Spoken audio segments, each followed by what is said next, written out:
could something spiritual be holding you back from reaching your goals?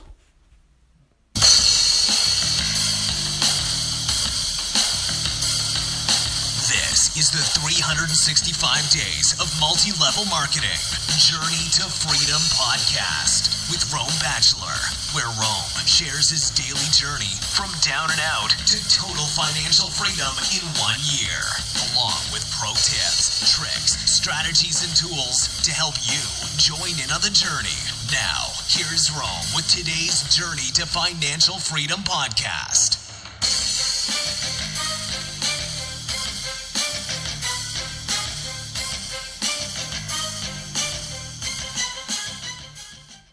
So spiritual blocks to your success. Not going to give a full lecture on it, but just something to think about, especially sometimes it helps to have a third party bring to your attention that there may be something spiritual, because we're all blind to certain areas of our life and we get so focused in our own headspace that we may not be aware that there's something we're not seeing that can be affecting our results or our success. So just today, I just want to bring up a few different thoughts that are common spiritual blockers to success that may get you thinking, do any of these apply to me? And also think a little further as to other areas in your life that are spiritually related that could be hindering the results you're getting and the success that you're experiencing.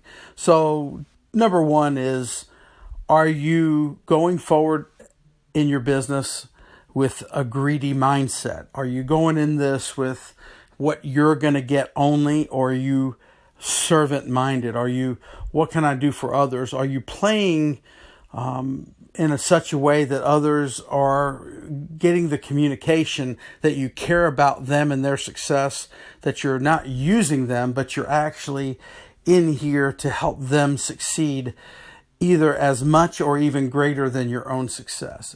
You can definitely be self-seeking.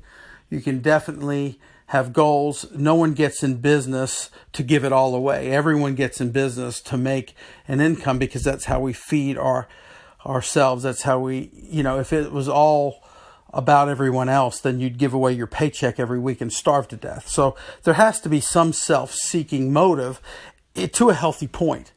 But is that all it is for you? Because if so, when there is a gray area, you're going to make everything go your way and not your team's way or your prospects' way or your customers' way. You're going to seek to take and win like you're negotiating in every little deal.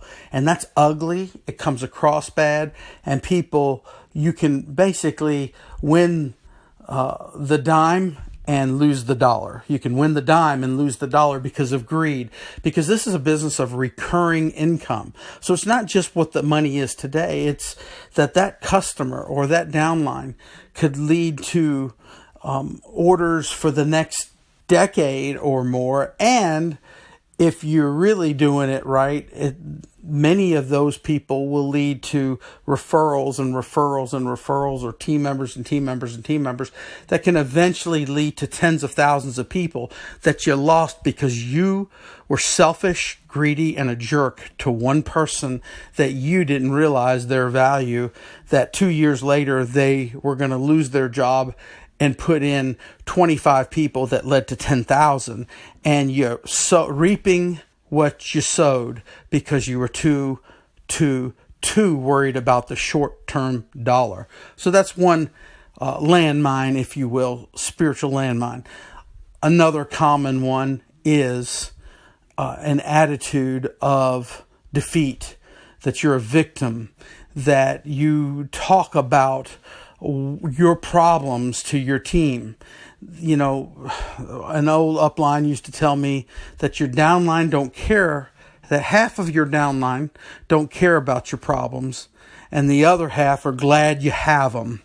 Half your team don't care about your problems, and the other half are glad you have them, because we tend to want to utilize our relationships as a venting tool or as a therapy session, and we're using people instead of serving them because we're trying to get a short-term benefit. This is not a greed thing now. This is a validation thing, or this is an attention-getting thing, or this is a way to just vent and feel better, utilizing your relationships for your own self-satisfaction and with some psychological motive or an emotional motive. And that's not the place. This is not the place to dump your problems. Even your upline, you got to be cautious, because if you're always going to your upline with your drama, your uplines, they'll put up with it a lot more than your downline.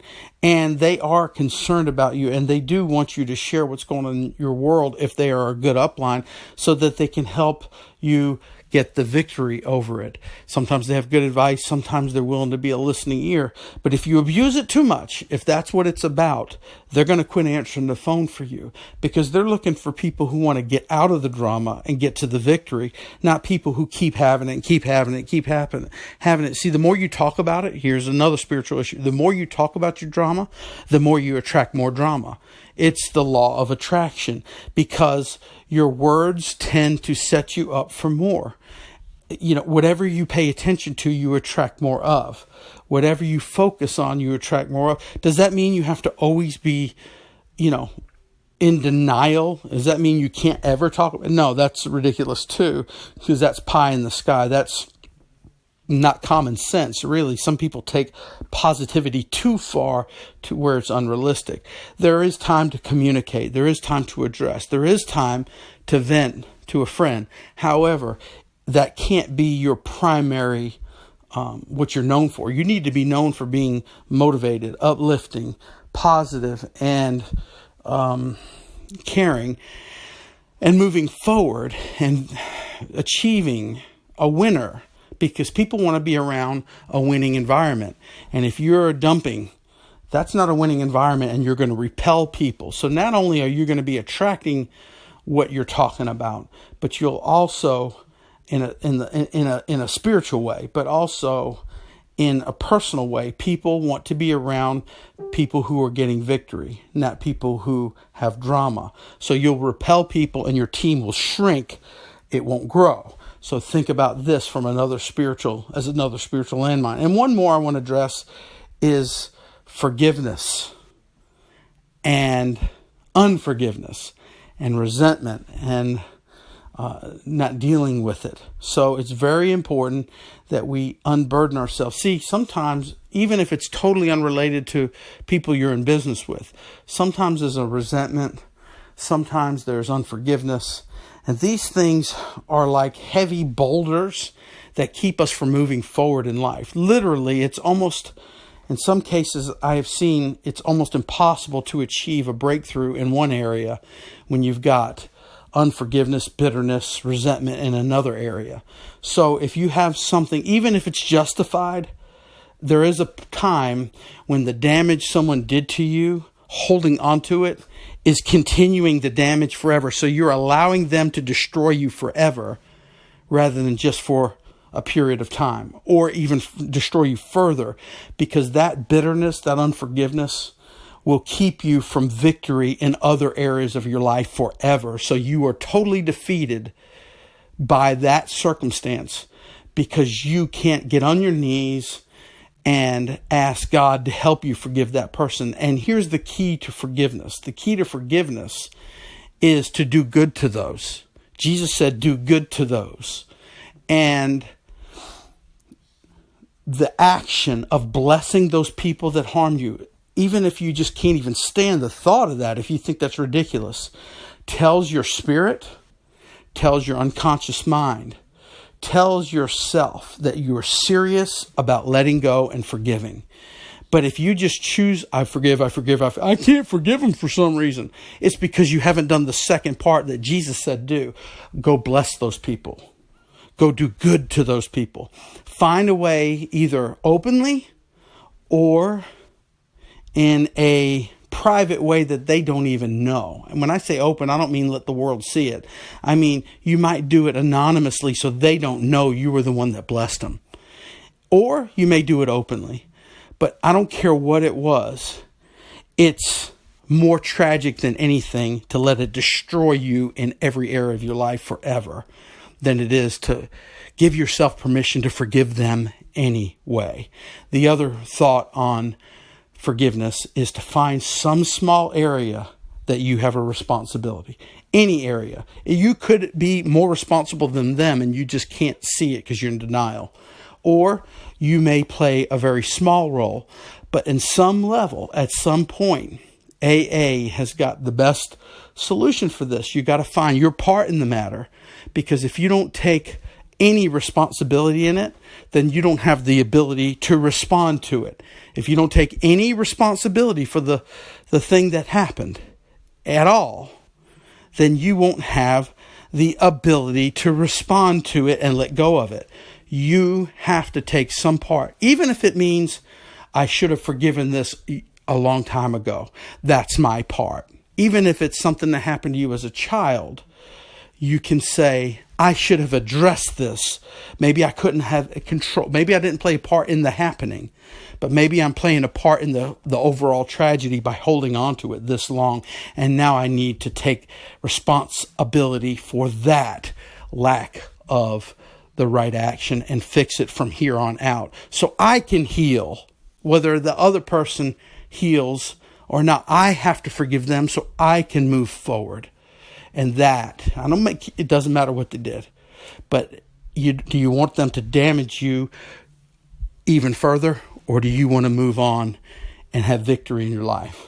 So that's today's podcast. Are you being spiritually kept, spiritually hindered from the success? Because when you forgive and you let go and you put others first and you start talking positive and talking about victory, all these things will tend to energize your success. I believe, apparently, most successful people that study success believe, certainly the Bible reinforces the idea that you will be empowered to succeed at a level that you're not. Sometimes it's not a lack of effort. Sometimes it's a spiritual block. So with that, that's today's Journey to Freedom podcast. And I hope, especially in these areas today, you choose to join me in the journey. Thank you for sharing today's 365 Days of MLM to Freedom podcast. And remember to email your questions and comments directly to Rome at 365daysofmlm@gmail.com. And until next time, we want to encourage you to join in on the journey.